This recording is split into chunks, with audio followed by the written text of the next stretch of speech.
ยินดีต้อนรับเข้าสู่พอดแคสต์หลังม่านสีเทาเพราะความจริงมักถูกซ่อนไว้หลังม่าน แสงสลัวจากหน้าจอโทรศัพท์มือถือสาดกระทบใบหน้าของรัตนาในห้องนั่งเล่นที่เงียบเชียบ มีเพียงเสียงพัดลมที่หมุนวนช้าๆ คลอไปกับเสียงฝนโปรยปลายด้านนอก รัตนาถอนหายใจยาวพลางนวดขมับ วันนี้เป็นอีกวันที่เหนื่อยล้าจากการทำงาน และตัวเลขในบัญชีที่ดูจะลดน้อยลงทุกที ในขณะที่ค่าครองชีพพุ่งสูงขึ้นถ้าเลื่อนดูจดหมายอิเล็กทรอนิกส์ในกล่องข้อความเข้าอย่างผ่านๆจนกระทั่งสายตาไปสะดุดกับหัวข้อหนึ่งที่ทำให้นิ้วมือของเธอหยุดชะงัก การไฟฟ้านครหลวง คุณมีเงินคืน หัวใจของเธอเต้นผิดจังหวะไปวูบหนึ่ง มันไม่ใช่ความกลัว แต่เป็นความหวังเล็กๆที่ผุดขึ้นมาในใจ รัตนารีบกดเข้าไปอ่านเนื้อหาข้างในทันที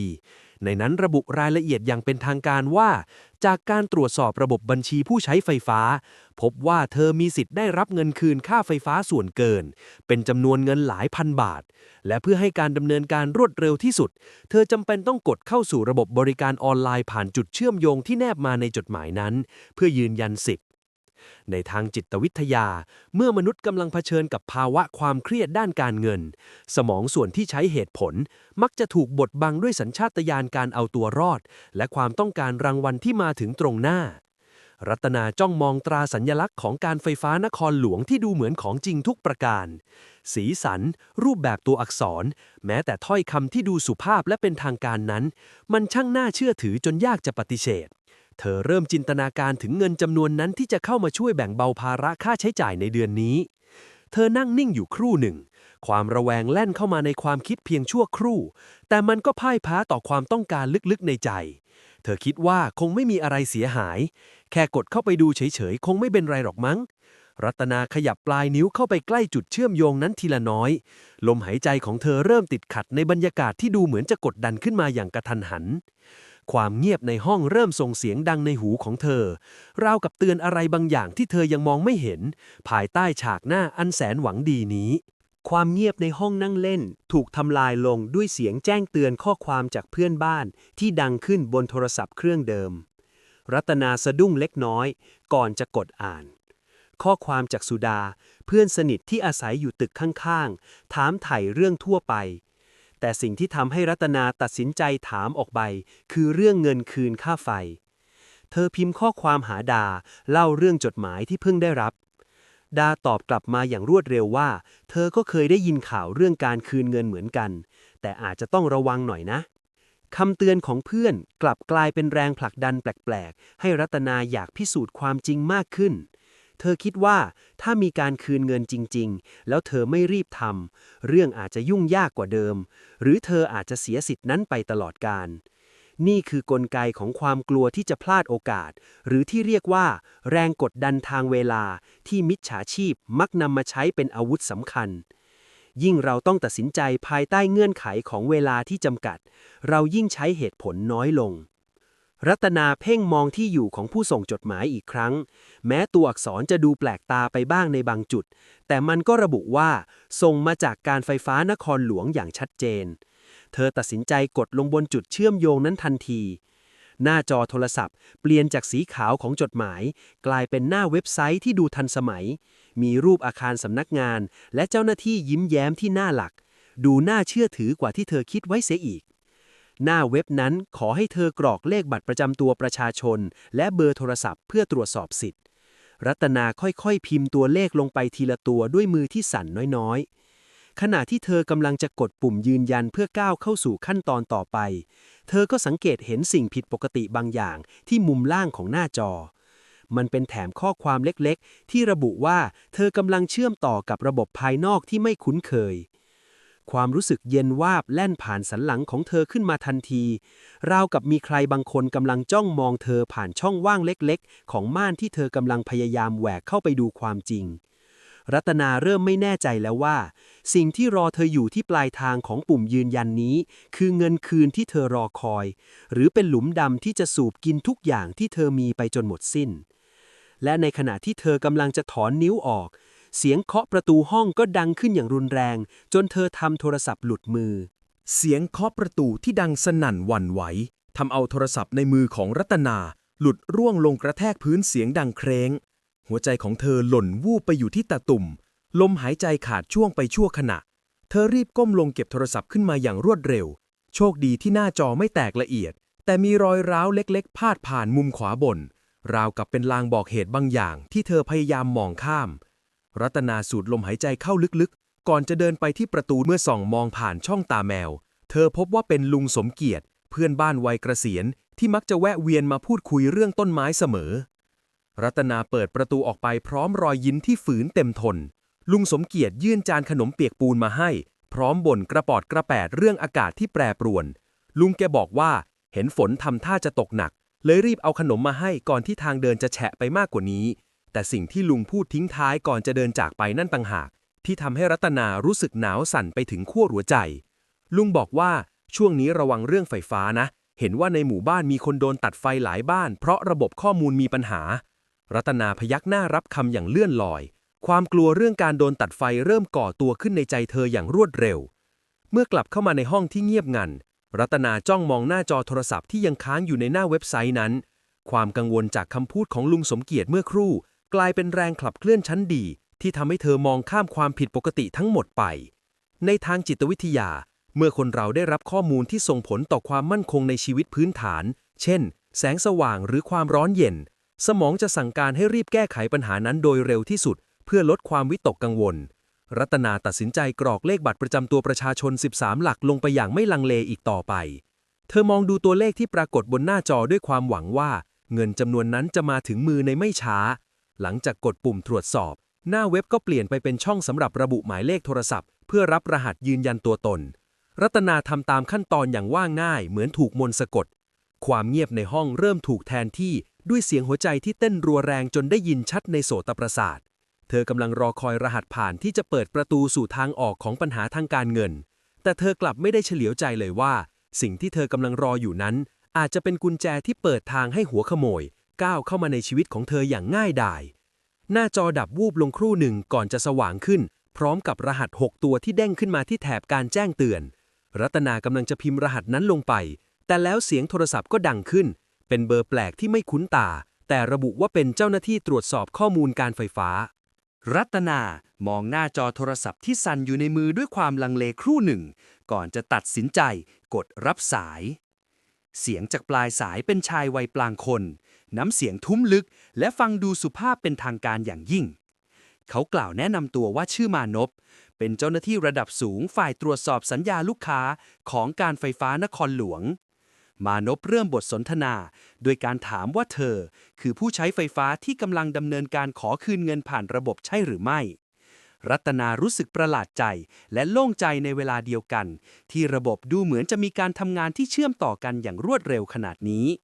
ชายที่ชื่อมานพอธิบายด้วยน้ำเสียงที่ดูน่าเชื่อถือว่าทางหน่วยงานพบความผิดปกติในยอดเงินคืนของเธอ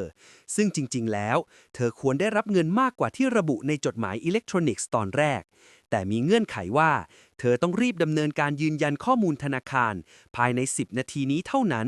มิฉะนั้นยอดเงินจะถูกตีกลับเข้าส่วนกลางและต้องรอการตรวจสอบใหม่ซึ่งอาจใช้เวลานานถึง3เดือนนี่คือกลลวงทางจิตวิทยาที่เรียกว่าการสร้างสภาวะฉุกเฉิน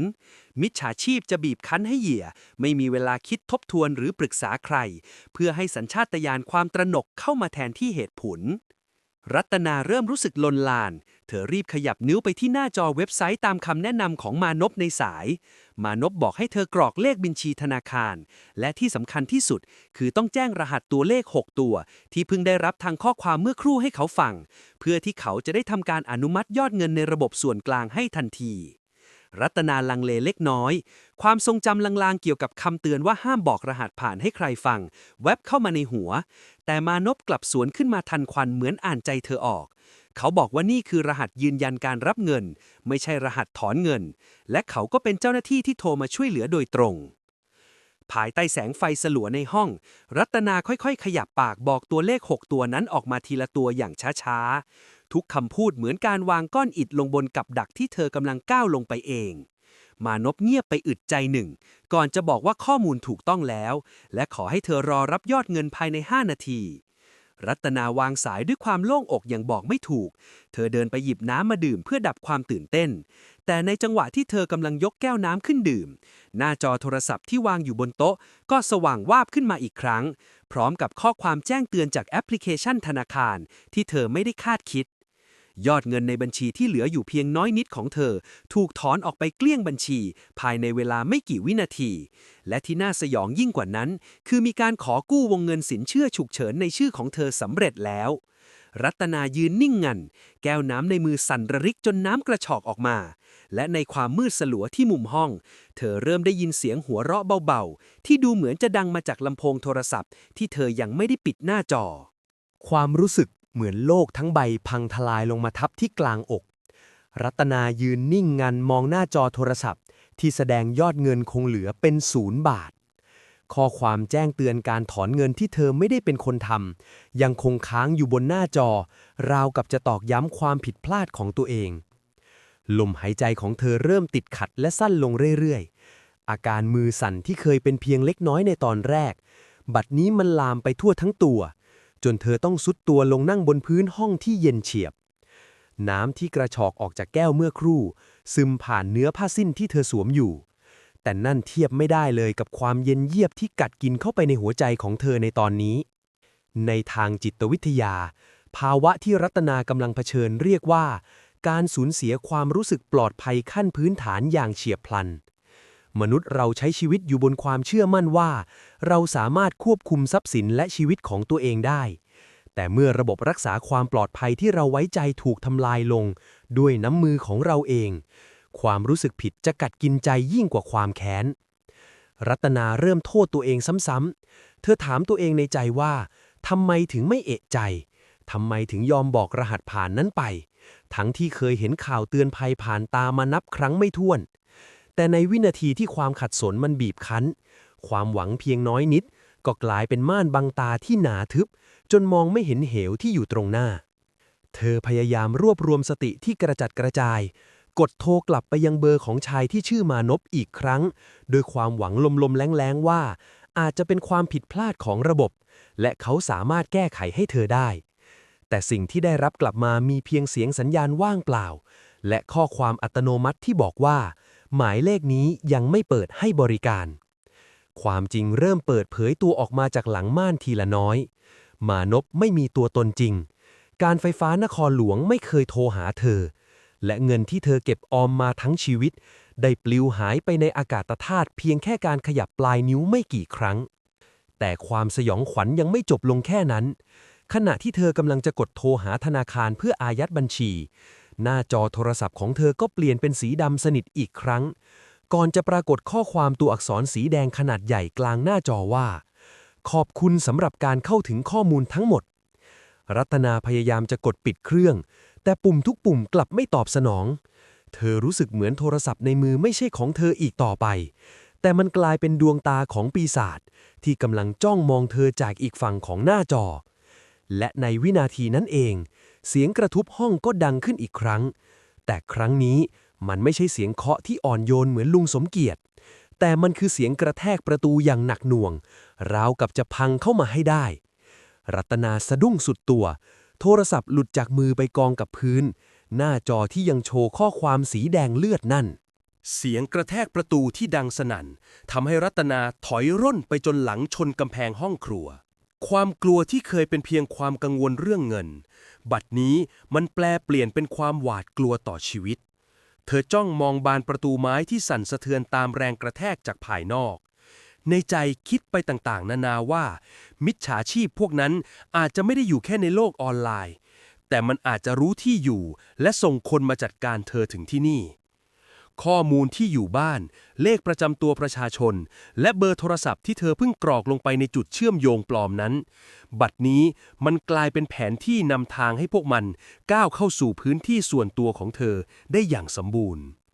รัตนาค่อยๆคืบคลานไปหยิบมีดปอกผลไม้ในครัวมาถือไว้แน่นมือของเธอเย็นเฉียบและชุ่มไปด้วยเหงื่อเธอพยายามหูฟังเสียงจากหน้าประตูมีเสียงพึมพำของผู้ชาย2-3 คนดังรอดเข้ามามันไม่ใช่เสียงของมานพที่เธอเคยได้ยินในสายแต่มันเป็นโทนเสียงที่หยาบกระด้างและดูเร่งรีบในขณะเดียวกันโทรศัพท์ที่วางอยู่ที่พื้นห้องนั่งเล่นก็เริ่มส่งเสียงประหลาดออกมา มันไม่ใช่เสียงเรียกเข้าแต่มันเป็นเสียงหัวเราะเบาๆที่ดังลอดออกมาจากลำโพงเครื่องที่ถูกควบคุมจากระยะไกลความสยดสยองทางจิตวิทยาที่รุนแรงที่สุดคือการถูกล่วงละเมิดในพื้นที่ที่ควรจะปลอดภัยที่สุดรัตนารู้สึกเหมือนตัวเองเป็นปลาที่ติดอยู่ในแหที่มองไม่เห็นยิ่งดิ้นยิ่งรัดแน่นจนหายใจไม่ออกมองไปที่หน้าจอโทรศัพท์อีกครั้งข้อความสีแดงหายไปแล้วแต่มันกลับแสดงภาพจากกล้องหน้าของเครื่องเองซึ่งเป็นภาพของรัตนาที่กำลังถือมีดและนั่งตัวสั่นอยู่มุมห้องพวกมันกำลังเฝ้าดูเธออยู่จริงๆพวกมันเห็นทุกการเคลื่อนไหวของเธอที่เธอไม่เคยคิดจะปิดบังทันใดนั้นเสียงกระแทกประตูหยุดลงเปลี่ยนเป็นเสียงโลหะเสียดสีกันเหมือนใครบางคนกำลังพยายามใช้กุญแจผีไขเข้ามารัตนากลั้นหายใจจนหน้ามืดทันทีที่กลอนประตูดังคลิกบานประตูก็ถูกผลักเปิดออกมาอย่างแรงแสงสว่างจากทางเดินด้านนอกสาดเข้ามาในห้องที่มืดสลัวปรากฏร่างสูงใหญ่ของชายคนหนึ่งยืนอยู่ตรงนั้นรัตนากรีดร้องออกมาสุดเสียงพร้อมกับชูมีดในมือขึ้นหมายเดียวสู้ตายแต่ชายคนนั้นกลับชะงักและตะโกนเรียกชื่อเธอด้วยน้ำเสียงที่คุ้นเคยรัตนาหอบหายใจรัวร่างกายแทบจะหมดแรงล้มลงตรงนั้นเมื่อความจริงอีกด้านหนึ่งกำลังจะปรากฏขึ้นแต่มันกลับนำพาไปสู่เงื่อนงำที่ซับซ้อนยิ่งกว่าเดิมรัตนาจะรับมือกับสิ่งที่อยู่ตรงหน้าอย่างไรและใครคือผู้อยู่เบื้องหลังดวงตาปีศาจในโทรศัพท์เครื่องนั้นแสงสว่างจากทางเดินหน้าห้องสาดเข้ามาปะทะกับใบหน้าที่นองไปด้วยคราบน้ำตาของรัตนาร่างที่ยืนอยู่ตรงประตูคืออิทธิลูกพี่ลูกน้องของเธอที่ทำงานเป็นพนักงานรักษาความปลอดภัยอยู่ในละแวกนี้อิทธิชะงักไปเมื่อเห็นรัตนาถือมีดปอกผลไม้ในมือด้วยท่าทางตื่นตระหนกสุดขีดเขาค่อยๆยกมือขึ้นสองข้างเพื่อแสดงความบริสุทธิ์ใจก่อนจะรีบก้าวเข้ามาในห้องแล้วปิดประตูลงอย่างรวดเร็วเพื่อไม่ให้เสียงกรีดร้องของเธอไปรบกวนห้องอื่นรัตนาซุดตัวลงกับพื้นร่างกายสั่นสะท้านจนมีดหลุดจากมืออิทธิรีบเข้ามาประคองและถามไถ่ว่าเกิดอะไรขึ้นเธอพยายามเค้นเสียงเล่าเรื่องราวทั้งหมดตั้งแต่จดหมายอิเล็กทรอนิกส์ที่ดูเหมือนจะหวังดีจนถึงการสูญเสียเงินในบัญชีไปต่อหน้าต่อตาและความรู้สึกสยองขวัญที่ถูกจ้องมองผ่านอุปกรณ์สื่อสารในมือในทางจิตวิทยาเมื่อเราเผชิญกับภัยคุกคามที่มองไม่เห็นตัวการปรากฏตัวของคนที่เรารู้จักและไว้ใจจะช่วยลดระดับความเครียดลงได้ชั่วคราวแต่สำหรับรัตนาความหวาดระแวงมันได้ฝังรากลึกลงไปเสียแล้วอิทธิหยิบโทรศัพท์ของรัตนาขึ้นมาจากพื้นหน้าจอที่เคยแสดงภาพจากกล้องหน้าบัดนี้กลายเป็นสีดำสนิทอีกครั้งแต่ความร้อนที่แผ่ออกมาจากตัวเครื่องบ่งบอกว่ามันกำลังทำงานอย่างหนักอิทธิพยายามกดปิดเครื่องแต่ก็ไร้ผลเขาบอกรัตนาว่านี่ไม่ใช่แค่การหลอกเอาเงินธรรมดาแต่มันคือการฝังโปรแกรมร้ายลงในเครื่องเพื่อควบคุมทุกอย่างจากระยะไกลในขณะที่เขากำลังพูดอยู่นั้นลำโพงของโทรศัพท์ก็ส่งเสียงแหลมเล็กบาดแก้วหูดังขึ้นมาอีกครั้งเสียงนั้นไม่ใช่เสียงของมานพแต่เป็นเสียงสังเคราะห์ที่ฟังดูไร้อารมณ์มันเริ่มขานชื่อบุคคลที่อยู่ในรายชื่อผู้ติดต่อของรัตนาทีละคนพร้อมกับขู่ว่าหากรัตนาพยายามจะแจ้งความหรือทำลายเครื่องข้อมูลส่วนตัวทั้งหมดรวมถึงรูปภาพและบทสนทนาที่เป็นความลับจะถูกส่งไปยังบุคคลเหล่านั้นทันทีรัตนาเบิกตากว้างด้วยความหวาดกลัวที่ทวีคูณขึ้นความเป็นส่วนตัวที่เธอเพียรพยายามรักษามาทั้งชีวิตกำลังจะถูกนำมาใช้เป็นอาวุธเพื่อทำลายเกียรติยศของเธอเองอิทธิพยายามดึงซิมการ์ดออกแต่โทรศัพท์กลับล็อกระบบไว้อย่างแน่นหนาบรรยากาศในห้องเริ่มตึงเครียดขึ้นเรื่อยๆเมื่อเสียงสังเคราะห์นั้นเริ่มนับถอยหลังอิทธิพยายามมองหาทางออกอื่นแต่เขาก็ต้องชะงักเมื่อสังเกตเห็นว่าไฟทางเดินที่เคยลอดผ่านช่องใต้ประตูเข้ามาเริ่มกระพริบทีๆราวกับว่ามีบางอย่างกำลังแทรกแซงระบบไฟฟ้าของอาคารนี้จริงๆไม่ใช่แค่ในหน้าจอโทรศัพท์อีกต่อไปความเงียบที่น่าอึดอัดเข้าปกคลุมห้องอีกครั้งหลังจากเสียงนับถอยหลังหยุดลงอิทธิและรัตนาต่างจ้องมองโทรศัพท์มือถือที่วางอยู่กลางโต๊ะราวกับมันเป็นระเบิดเวลารัตนาเริ่มตั้งคำถามกับตัวเองว่าเหตุใดโชคชะตาถึงกลั่นแกล้งเธอขนาดนี้จากเพียงความต้องการที่จะได้รับเงินคืนค่าไฟฟ้าเล็กๆน้อยๆเพื่อมาจุนเจือชีวิตกลับกลายเป็นว่าเธอกำลังจะสูญเสียทุกอย่างแม้กระทั่งศักดิ์ศรีและมิตรภาพ ในแง่มุมของอาชญากรรมทางเทคโนโลยี มักจะมีการใช้จิตวิทยาแห่งความอับอายมาเป็นเครื่องมือสำคัญในการควบคุมเหยื่อ มิจฉาชีพรู้ดีว่าผู้คนมักจะยอมทำทุกอย่าง เพื่อไม่ให้เรื่องน่าอับอายของตนถูกเปิดเผยสู่สาธารณะ รัตนานึกถึงรูปภาพในเครื่อง และข้อความที่เธอเคยปรับทุกข์กับเพื่อนร่วมงาน หากสิ่งเหล่านั้นหลุดออกไป หน้าที่การงานที่เธอก่อร่างสร้างตัวมาคงต้องจบสิ้นลง อิทธิพยายามเตือนสติเธอว่าอย่าหลงกลไปกับคำขู่พวกนั้น เพราะยิ่งเราแสดงความกลัวพวกมันยิ่งได้ใจ ทันใดนั้น หน้าจอโทรศัพท์ก็สว่างขึ้นมาอีกครั้ง พร้อมกับภาพของเอกสารทางการที่ดูเหมือนใบแจ้งหนี้ขนาดใหญ่ ที่ระบุชื่อของรัตนาว่าเป็นหนี้เงินกู้นอกระบบจำนวนมหาศาล ซึ่งเป็นยอดที่ถูกทำรายการผ่านแอปพลิเคชันที่พวกมันแอบติดตั้งไว้เมื่อครู่ รัตนารู้สึกเหมือนหัวใจจะหยุดเต้น เธอไม่ได้แค่เสียเงินที่มีอยู่ แต่มันกำลังจะทำให้เธอเป็นหนี้ที่เธอไม่ได้ก่อไปชั่วชีวิต นี่คือความโหดร้ายของม่านสีเทาที่ซ่อนอยู่หลังข้อความชวนเชื่อเรื่องเงินคืน อิทธิพยายามจะพารัตนาออกไปจากห้องเพื่อไปแจ้งความที่สถานีตำรวจ แต่เมื่อเขาเอื้อมมือไปจับลูกบิดประตู เขากลับพบว่ามันถูกล็อกจากภายนอกด้วยระบบล็อกแบบไฟฟ้าของอาคารที่จู่ๆก็ทำงานผิดปกติ เสียงมอเตอร์เล็กๆในกลอนประตูดังครางหึงๆอย่างต่อเนื่อง รัตนาถอยกรูดไปที่หน้าต่าง แต่ฝนที่ตกหนักภายนอกทำให้เธอมองไม่เห็นอะไรเลยนอกจากความมืดมิด ขณะที่ทั้งสองคนกำลังติดอยู่ในห้องที่กลายเป็นคุกย่อมเสียงโทรศัพท์ของรัตนาก็ดังขึ้นอีกครั้ง คราวนี้เป็นหมายเลขที่เธอจำได้ดี มันเป็นเบอร์โทรศัพท์บ้านของแม่เธอที่อยู่ต่างจังหวัด รัตนารีบคว้าเครื่องขึ้นมาด้วยความหวาดวิตก เมื่อกดรับสาย เสียงที่ได้ยินกลับไม่ใช่เสียงของแม่ แต่เป็นเสียงของมานพคนเดิมที่หัวเราะเบาๆอยู่ในลำโพง เขาบอกว่าเขารู้ว่าแม่ของเธออยู่ที่ไหน และกำลังทำอะไรอยู่ พร้อมกับส่งภาพนิ่งของบ้านที่ต่างจังหวัดเข้ามาในข้อความ ความรู้สึกเย็นหวาบแล่นพล่านไปทั่วร่างกายของรัตนา นี่ไม่ใช่แค่เรื่องเงิน ไม่ใช่แค่ภาพลักษณ์ แต่มันคือชีวิตของคนที่เธอรักที่สุด ความกดดันที่ถาโถมเข้ามาทำให้เธอแทบจะเสียสติ เธอหันไปมองอิทธิด้วยสายตาที่วิงวอนขอความช่วยเหลือ แต่ในวินาทีนั้นเอง ไฟฟ้าในห้องก็ดับพรึบลง พร้อมกับเสียงระเบิดดังมาจากหม้อแปลงไฟฟ้าหน้าอาคาร ทุกอย่างจมดิ่งสู่ความมืดมิด มีเพียงแสงสีฟ้าจางๆจากหน้าจอโทรศัพท์ที่ยังคงฉายภาพบ้านของแม่เธอไว้ ราวกับจะย้ำเตือนว่ามัจจุราชได้ก้าวเข้าไปถึงประตูบ้านนั้นแล้ว เรื่องราวความสยองขวัญที่เริ่มต้นจากเพียงจดหมายอิเล็กทรอนิกส์ฉบับเดียวกำลังขยายวงกว้างไปสู่ชีวิตของคนที่บริสุทธิ์ รัตนาจะตัดสินใจอย่างไร เมื่อหลังม่านนี้ไม่มีทางให้เธอถอยหลังกลับไปได้อีกแล้วครับ ความมืดมิดในห้อง ดูเหมือนจะขยายตัวกว้างขึ้นทุกที มีเพียงแสงสีฟ้าซีดจากหน้าจอโทรศัพท์ ที่ยังคงฉายภาพนิ่งของรั้วบ้านที่ต่างจังหวัดไว้อย่างน่าขนลุก รัตนารู้สึกเหมือนลมหายใจของเธอกำลังจะขาดเสียงหัวเราะของชายที่ชื่อมานพที่ดังลอดออกมาจากลำโพงนั้น ไม่ได้ดูสุภาพอีกต่อไป แต่มันเต็มไปด้วยความสะใจและอำมหิต เขาสั่งให้รัตนาทำตามคำแนะนำสุดท้าย มิฉะนั้นความปลอดภัยของแม่เธอจะไม่รับประกัน นี่คือจุดสูงสุดของกลยุทธ์มิจฉาชีพที่เรียกว่าการข่มขู่ด้วยชีวิตของบุคคลที่ 3 เมื่อเหยื่อเริ่มหมดหนทางและสูญเสียทรัพย์สินไปแล้ว พวกมันจะใช้สิ่งที่เหยื่อรักที่สุดมาเป็นตัวประกันเพื่อปิดปากและดึงผลประโยชน์สุดท้ายออกมา อิทธิพยายามใช้ความเงียบเป็นอาวุธ เขาเอื้อมมือไปคว้ามือถือของรัตนามาซ่อนไว้ใต้หมอนเพื่อลดทอนแสงและเสียงที่บีบคั้นประสาท เขาประคองไหล่รัตนาที่สั่นเทาแล้วกระซิบข้างหูให้เธอตั้งสติ เขาบอกว่าภาพที่เห็นอาจเป็นเพียงภาพจากระบบแผนที่ออนไลน์ที่พวกมันหามาได้ง่ายๆเพื่อสร้างความกลัว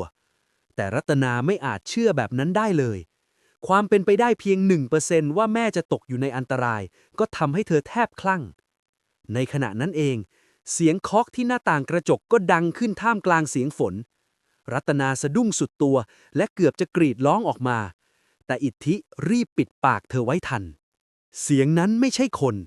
แต่เป็นกิ่งไม้ที่หักพาดลงมาตามแรงลมกระโชกแรงทว่าในความมืดนั้น รัตนาเห็นบางอย่างที่น่ากลัวกว่า เธอเห็นไฟแจ้งเตือนสถานะการเข้าถึงกล้องหน้าของโทรศัพท์ที่ซ่อนอยู่ใต้หมอนยังคงสว่างอยู่ มันหมายความว่าแม้จะมองไม่เห็นภาพ แต่พวกมันยังคงฟังและเฝ้าดูความเคลื่อนไหวผ่านเสียงในห้องนี้ได้ตลอดเวลา อิทธิเริ่มเข้าใจสถานการณ์ เขาจึงทำทีเป็นชวนรัตนาคุยเรื่องอื่น เพื่อเบี่ยงเบนความสนใจของพวกมัน ในขณะที่มืออีกข้างของเขากำลังคลำหาโทรศัพท์ของตัวเองในกระเป๋ากางเกง ซึ่งเป็นเครื่องที่ไม่ได้เชื่อมต่อกับจุดเชื่อมโยงปีศาจนั่น อิทธิตัดสินใจเปิดระบบกระจายสัญญาณจากเครื่องของเขาเอง เพื่อส่งข้อความขอความช่วยเหลือไปยังเพื่อนที่เป็นตำรวจ โดยไม่ให้เสียงเล็ดลอดออกมาแม้แต่น้อย แต่แล้วความกดดันก็พุ่งทะลุขีดจำกัด เมื่อโทรศัพท์ของรัตนาที่อยู่ใต้หมอน เริ่มส่งเสียงกรีดร้องแหลมสูงยาวต่อเนื่อง ราวกับเครื่องกำลังจะระเบิด พร้อมกับมีข้อความเด้งขึ้นมาบนหน้าจอที่ส่องทะลุเนื้อผ้าหมอนออกมาว่า ผมรู้ว่าคุณกำลังเรียกตำรวจ รัตนาเบิกตากว้างด้วยความสยองขวัญ พวกมันเข้าถึงทุกอย่างในพื้นที่นี้ได้อย่างสมบูรณ์แบบ จนดูเหมือนไม่มีทางหนีพ้น และในวินาทีที่รัตนาคิดจะยอมแพ้ทุกอย่าง เสียงเครื่องยนต์รถหลายคันก็ดำสนั่นมาจากหน้าอาคาร พร้อมแสงไฟวับที่สาดส่องเข้ามาในห้อง แสงไฟวับวาบจากรถตำรวจที่จอดอยู่เบื้องล่าง สาดสลับสีแดงน้ำเงินเข้ามาในห้องที่เคยแต้มไปด้วยความหวาดกลัว อิทธิรีบวิ่งไปที่ประตูและใช้กำลังทั้งหมดกระแทกมันออกไปจนกลอนไฟฟ้าที่รวนอยู่หลุดออก รัตนาคลานเข้าไปคว้าโทรศัพท์เจ้าปัญหามาถือไว้ ความรู้สึกผิดชอบชั่วดีปะทะกันในใจ แต่คราวนี้เธอไม่ได้ทำด้วยความโลภ เธอทำด้วยสติที่เหลืออยู่เพียงน้อยนิด เธอรีบปิดการเชื่อมต่ออินเทอร์เน็ตและถอดซิมการ์ดออกตามที่อิทธิตะโกนบอก แม้หน้าจอจะพยายามล็อกเครื่องไว้ก็ตาม ในที่สุดความเงียบที่แท้จริงก็กลับมาสู่ห้องนี้อีกครั้ง อิทธิรีบใช้โทรศัพท์ของเขาติดต่อกลับไปที่บ้านต่างจังหวัด และพบว่าแม่ของรัตนามีเพื่อนบ้านที่เป็นอาสาสมัครดูแลอยู่อย่างปลอดภัย ภาพที่พวกมันส่งมาเป็นเพียงภาพเก่าจากสื่อสังคมออนไลน์ที่รัตนาเคยโพสต์ไว้เมื่อหลายปีก่อน ซึ่งพวกมันนำมาดัดแปลงเพื่อสร้างภาพหลอนทางจิตวิทยา นี่คือบทสรุปที่สะท้อนให้เห็นถึงกรรมของมิจฉาชีพที่มักจะเล่นกับความอ่อนแอของมนุษย์ แต่ในที่สุดความจริงและการมีสติจะเป็นเกราะป้องกันที่แข็งแกร่งที่สุด รัตนาสูญเสียเงินเก็บไปเกือบทั้งหมดและต้องเผชิญกับภาระหนี้สินที่พวกมันแอบอ้างทำรายการไว้ แต่นั่นคือบทเรียนราคาแพงที่แลกมาด้วยการรอดชีวิต และบทสรุปที่ว่าการไฟฟ้าส่วนภูมิภาคหรือการไฟฟ้านครหลวงจะไม่มีวันส่งจดหมายอิเล็กทรอนิกส์มาแจ้งคืนเงินค่าไฟฟ้าแบบนี้เด็ดขาด พวกเขาไม่มีนโยบายแนบจุดเชื่อมโยงเพื่อให้กดยืนยันข้อมูลส่วนตัว และจะไม่มีวันขอรหัสผ่านหรือข้อมูลทางการเงินผ่านช่องทางที่ไม่เป็นทางการอย่างเด็ดขาด หากคุณได้รับข้อความที่ดูดีเกินจริงหรือมีการข่มขู่ให้เร่งรีบตัดสินใจจงจำไว้ว่านั่นคือเสียงเรียกจากหลังม่านที่รอจะกลืนกินชีวิตคุณทางรอดเพียงหนึ่งเดียวในยุคที่ภัยไซเบอร์รุนแรงเช่นนี้คือการหยุดคิดตรวจสอบและไม่คลิกจุดเชื่อมโยงใดๆที่ไม่แน่ใจหากมีข้อสงสัยให้ติดต่อหน่วยงานโดยตรงผ่านเบอร์โทรศัพท์ที่เป็นทางการหรือเดินทางไปที่สำนักงานด้วยตัวเองเท่านั้นรัตนามองดูท้องฟ้าที่เริ่มสว่างที่ขอบฟ้าหลังพายุฝนสงบลงเธอตัดสินใจแชร์เรื่องราวของเธอเพื่อเป็นวิทยาทานให้คนอื่นไม่ตกเป็นเหยื่อรายต่อไปเพราะการแชร์ความจริงคือวิธีทำลายม่านสีเทาที่ได้ผลดีที่สุดขอบคุณที่ติดตามฟังเรื่องราวในวันนี้ขอให้ทุกคนใช้ชีวิตด้วยความระมัดระวังและมีสติในทุกการขยับปลายนิ้วแล้วพบกันใหม่ในโอกาสหน้ากับพอดแคสต์หลังม่านสีเทาเพราะความจริงมักถูกซ่อนไว้หลังม่าน